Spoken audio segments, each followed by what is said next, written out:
mengambil keuntungan pribadi dalam hawa nafsu duniawinya.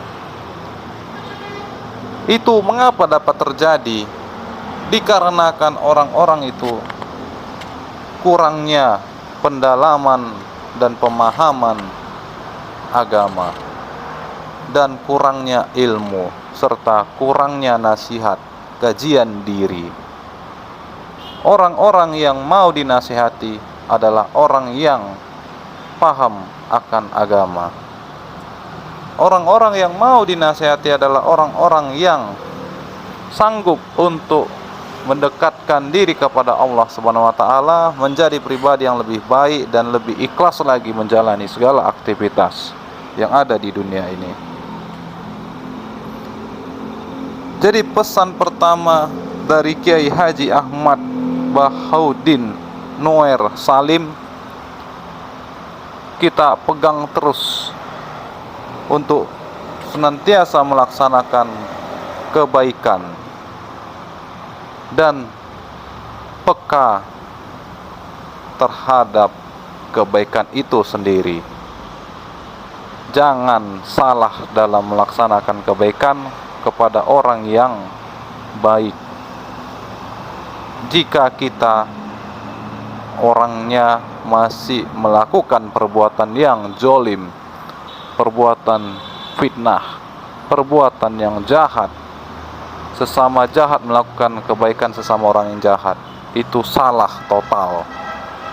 Dan mereka orang-orang yang akan diolok-olok oleh Allah Subhanahu wa taala.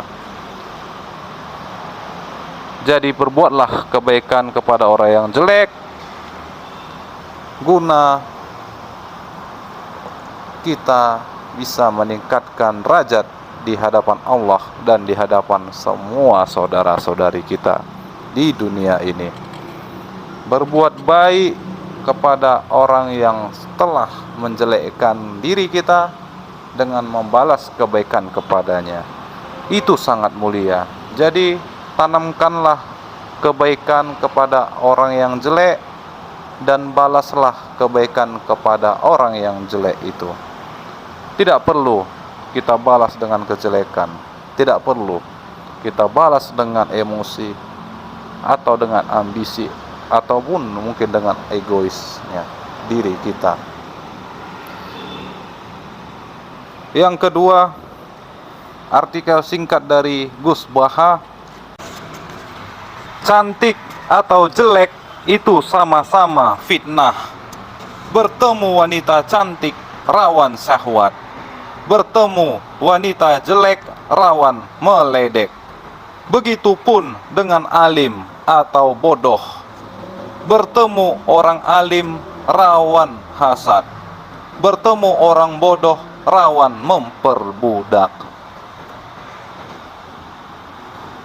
Kajian ini sangat peka dan sangat mendalam akan semua yang sudah kita temukan dari sepenggal kata Gus Baha. Ambil hikmah dari setiap kata-kata yang ada. Nah, untuk yang pertama, kita sebagai seorang hamba sama-sama memiliki kewajiban. Kewajiban yang utama di topik ini adalah menjaganya pandangan dari lawan jenis kita. Yang dianjurkan kepada kita, tutupilah aurat agar dapat menghindari namanya nafsu dunia atau syahwat, atau juga salah satunya godaan syaitan yang terkutuk untuk menjerumuskan kita akan kesesatan di balik nafsu. Dan yang kedua, jangan dijadikan perbedaan cantik atau jelek, karena bila kita menjadikan perbedaan akan timbul yang namanya fitnah. Fitnah ini lebih kejam. Jadi kita tidak perlu harus membanding-bandingkan siapapun hamba Allah dengan wujud rupanya. Cukup saja kita tahu dan tidak perlu menilainya. Yang perlu adalah wujud syukur kita dengan diciptakannya kita sebagai manusia di dunia ini untuk berjihad dalam memerangi hawa nafsu, dalam mempererat tali silaturahmi, dalam mempererat persaudaraan dimanapun itu. Salam persaudaraan, saudaraku di dunia. Dan janganlah kita bagaikan sosok hamba yang dikatakan berpakaian yang seperti alim, sampai kita pun merasa diri kita bangga akan pakaian yang dikatakan alim. Nyatanya bodoh. Banyak seperti itu. Tak usah kita sampaikan kepada siapapun. Cukup kita renungkan diri kita untuk mendalami ilmu, lebih memahami ilmu itu, dan jangan menggunakan pakaian yang tergolong orang-orang yang berilmu. Itu sama saja menjadikan pribadi kita itu tampangnya nampak, namun isinya hancur. Lebih baik sederhana, biasa-biasa saja bila kita tidak seorang alim. Begitu juga jika kita seorang yang bodoh. Lebih baik kita banyak diam dan kita ngikutin saja di belakang. Bagaimana menurut saudara-saudari? Cocok? Alhamdulillah kalau cocok. Nah, biasa-biasa saja. Mulai dari berpakaian. Di saat kita lagi ada pertemuan besar atau mungkin perkumpulan, jangan kelihatan alim kali kalau kurang ilmu, biar tidak dinilai kita bodoh. Mending biasa-biasa. Oke. Nah, untuk yang terakhir, bertemu orang alim rawan hasad, dikatakan hasad. Sudahkah saudara-saudari paham akan hasad? Nah, hari ini semuanya saya harap harus paham apa itu hasad. Kita sudah tahu orang alim itu cara bahasanya saja sudah beda dengan kita yang manusia atau saudara yang biasa-biasa saja yang kurang ilmu. Nah, gitu juga terkadang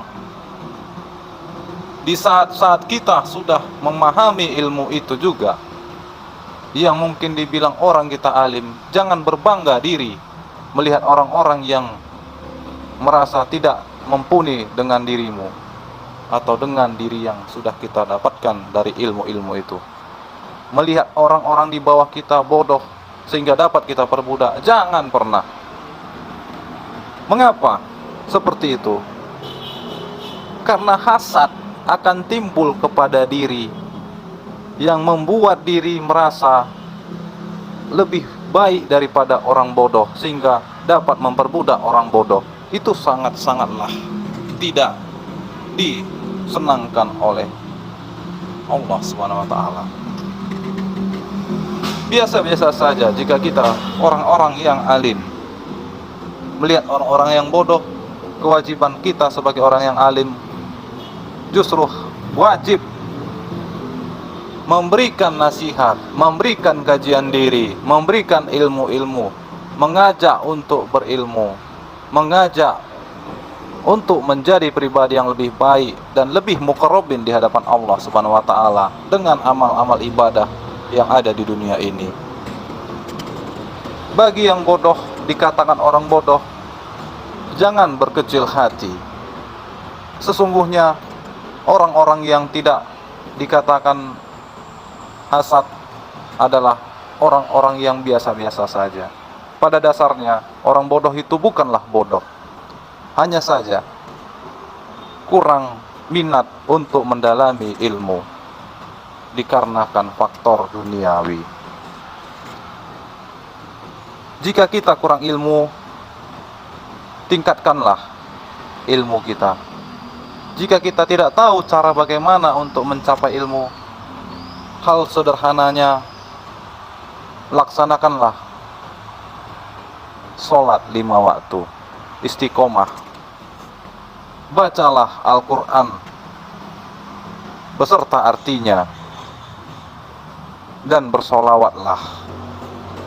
Jika kita mampu melaksanakan hal itu, insya Allah Allah akan membukakan dan membantu serta memperlancar segala niat-niat yang kita tuju untuk mendalami ilmu, sebagaimana yang sudah kita dapatkan di dalam Al-Quran. Jika kita minat dalam membaca Al-Quran, dengan kemudahan yang ada saat ini kita temukan dalam arti bahasa Indonesia, kisah-kisah itu fakta terjadi dan diterangkan Allah Subhanahu wa taala di dalam Al-Qur'an. Itu salah satu ilmu kajian diri yang paling tinggi untuk renungan hidup kita di dunia ini, agar jangan seperti itu lagi. Mengapa ilmu itu sederhana? Dikarenakan kita mendapatkan kuncinya. Kuncinya di mana? Pada kemauan diri. Jika kemauan diri kita tergerak untuk melaksanakan, mendalami ilmu, sholat, baca Al-Quran, sholawat, apapun ilmu yang mau kita tuju, pasti kita dapatkan. Itulah kuncinya, adalah kemauan diri. Bergerak, jangan diam saja. Ambillah hikmah dari artikel singkat Gus Baha ini. Kita akan lanjut di artikel berikutnya yang berbunyi, niat sodakoh yang benar adalah, ini uang Allah dan saya berikan lagi kepada Allah. Hilangkan kata aku. Masya Allah, tabarakallahu fi Allah. Kiai Haji Ahmad Bahauddin Nur Salim. Sepenggal kata ini sangat penting buat diri kita. Di akhir katanya, hilangkan kata aku. Bila mana dan manakala kita memiliki rezeki yang lebih, kita dianjurkan oleh Allah Subhanahu wa taala untuk membantu saudara-saudara kita yang tidak mampu. Di dunia ini banyak orang yang sangat-sangat kesulitan, bahkan menahan kelaparan. Bahkan untuk membeli 1 kilo beras belum tentu bisa. Bila kita niatkan diri kita bersedekah, Gus Baha menyampaikan, hilangkan bahasa atau kata aku. Sampaikanlah dengan bahasa yang sangat-sangat mengetukkan hati diri kita.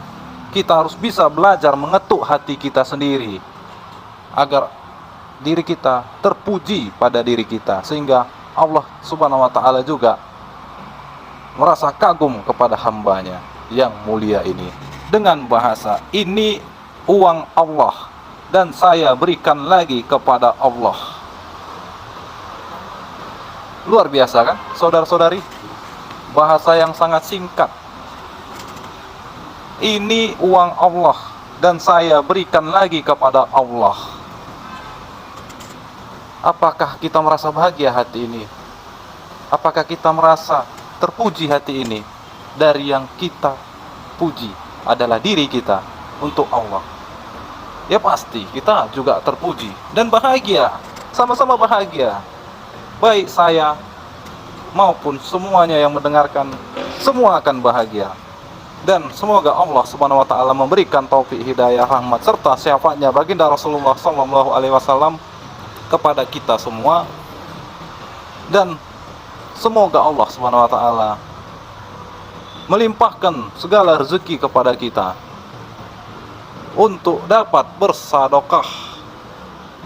bersedekah kepada siapapun saudara-saudari kita yang membutuhkan di luar sana. Selagi kita masih di dalam bumi yang Allah titipkan kepada diri kita. Jadi jangan bangga kalau kita itu melakukan kebaikan, tapi banggalah kalau kita mampu memberikan kebaikan kepada diri kita dengan pujian diri kita, dengan ikhlas karena Allah. Saudara, kita lanjutkan lagi artikel singkat yang kali ini dibahas sangat penting di dalam kata-katanya Gus Baha, Kiai Haji Ahmad Bahauddin Nur Salim. Cara 1000 kali khatam Al-Quran. Gus Baha menyampaikan, bacalah surat ini 3 kali sudah sama dengan baca Al-Quran. Apakah semua sudah paham, saudara? Ya, saya juga belum paham jika saya belum peka akan ini. Belum saya laksanakan. Tapi insya Allah akan saya laksanakan setelah saya sebarluaskan dan melanjutkan artikel singkat ini kepada seluruh saudara-saudariku dimanapun dirimu berada. Ada satu surah yang sangat istimewa, kata Kiai Haji Ahmad Bahauddin Nur Salim, yang akrab dipanggil Gus Baha. Murid dari Mbah Moen berkata, kalau membaca surah ini 3 kali setara dengan membaca Al-Quran. Artinya kita bisa 1000 kali khatam Al-Quran pada bulan suci Ramadan ini dengan cepat. Sederhananya, saudara, bisa dengan baca surah singkat dan sederhana ini sebanyak 3 kali saja. Lantas, apakah surah yang dimaksud? Mari kita simak artikel ini sampai selesai agar dapat jawaban lengkapnya. Salah satu rukun iman yang mesti diyakini semua umat muslim sedunia adalah kitab suci Al-Quran. Ternyata ada trik rahasia agar bisa mencapai dan membaca Al-Quran dalam waktu singkat dan cepat. Gus Baha lantas menceritakan legenda yang tersohor dalam dunia para kiai. Makanya dalam legenda dunia kiai itu kan, ini ada cucunya, Sayyidina Ali, tutur Gus Baha. Pada suatu waktu, terdapat sayembara mencari siapa yang bisa khatam Al-Quran cuma dalam hitungan menit. Seusai itu, ternyata ada yang berhasil menjadi pemenang. Ia bernama Sayyidina Ali. Siapa yang bisa khatam Quran sekian menit, yang menang Sayyidina Ali, karena baca kulhu sampai 3 kali. Kisah Gus Baha. Memang surah kulhu ini punya nilai istimewa dalam Islam. Bahkan membaca surah ini punya porsi berkah yang jauh lebih besar ketimbang surah Tabarok yang durasinya lebih panjang. Bahkan membaca surah ini punya porsi berkah yang jauh lebih besar ketimbang surah Tabarok yang durasinya lebih panjang. Baca kulhu sampai 3 kali yang dianggap takwilul Quran sudah sama dengan baca Al-Quran, kata kiai dari Rembang itu.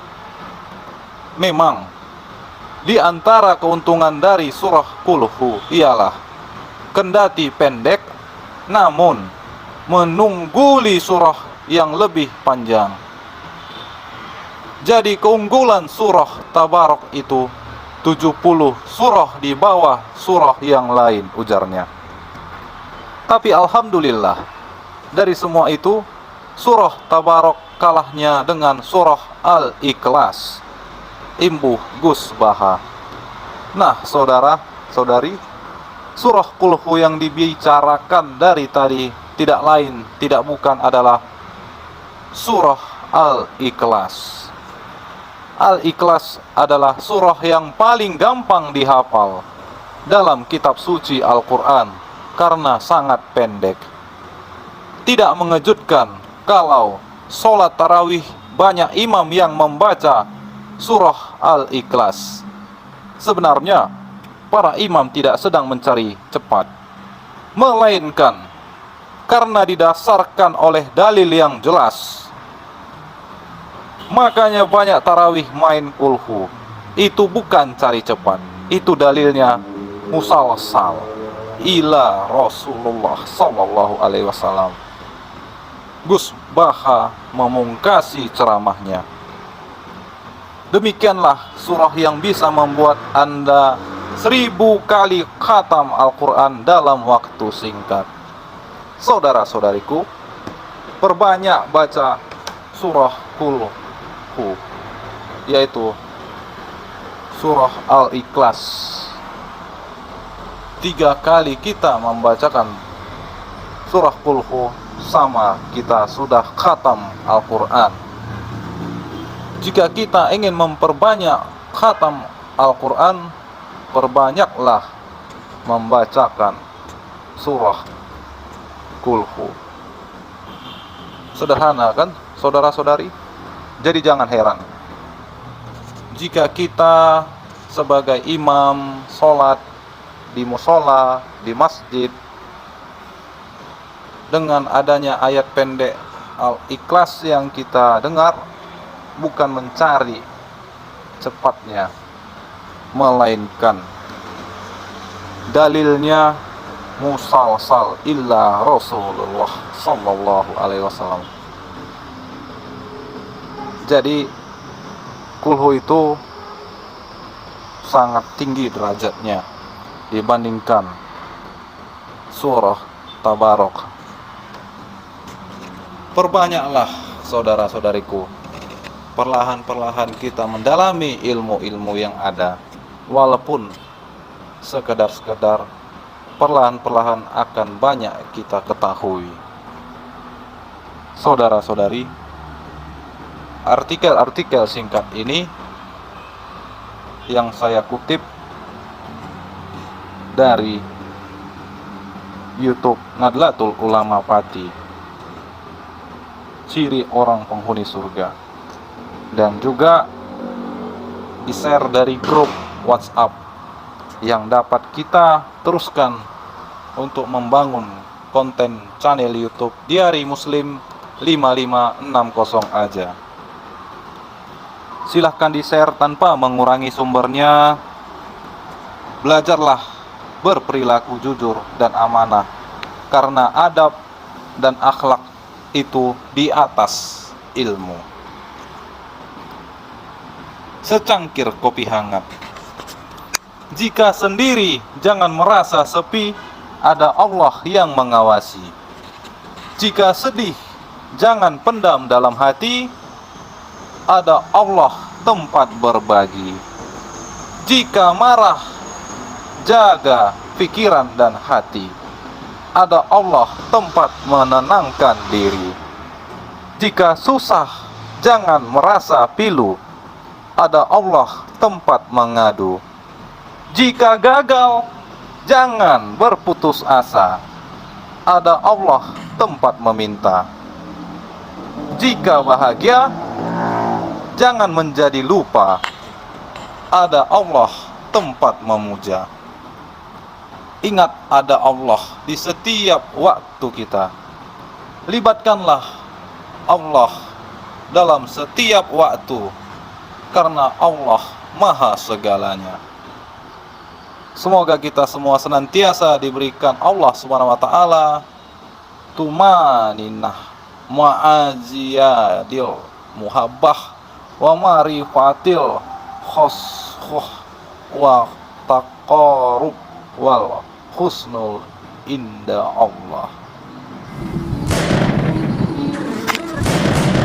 Saudara-saudariku, dimanapun dirimu berada, ambil manfaat dari konten tausiah ini. Wallahu a'lam bishawab. Wassalamualaikum warahmatullahi wabarakatuh. A'udzu billahi minasyaitonir rajim. Bismillahirrahmanirrahim. Sallallahu ala Muhammad. Sallallahu alaihi wasallam. Sallallahu ala Muhammad. Sallallahu alaihi wasallam. Sallallahu ala Muhammad. Sallallahu alaihi wasallam. Sallallahu ala Muhammad. Sallallahu alaihi wasallam. Anta syamsun, anta badrun, anta nurun khawri. Anta syamsun, anta badrun, anta nurun khawri. Anta iksirun wa khali. Anta misbah suduri. Sallallahu ala Muhammad. Sallallahu alaihi wasallam. Sallallahu ala Muhammad. Sallallahu alaihi wasallam. Ya Habibi ya Muhammad, ya Musa khali. Ya Habibi ya Muhammad, ya Musa khali. Ya Mu'ayyad ya Mu'ayyad Da'imah khidmataini. Sallallahu ala Muhammad. Sallallahu alaihi wasallam. Sallallahu ala Muhammad. Sallallahu alaihi wasallam. Sallallahu alaihi wasallam.